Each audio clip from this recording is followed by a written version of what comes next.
Come, let us spill this already spilled juice and get into some entertainment news. So, guys, it has been reported ukuthi uMama Joy, a renowned South African sports enthusiast and media personality, has recently teamed up with Roots Butchery to launch her own meat brand. Underline, her own meat brand. So, Uguti, the girl is now a meat brewer or meat maker or something, Mara. The brand is hers.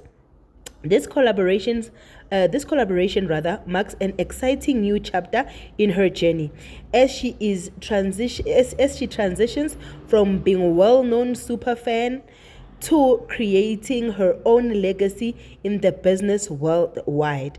Let us congratulate Umama Joy on her new meat product, which will be sold at Roots Butchery, and hope that you guys will go to the shops and buy and come here and comment and tell me how Mama Joy's Wurst and mince taste like. Please do not forget to like, share, and subscribe.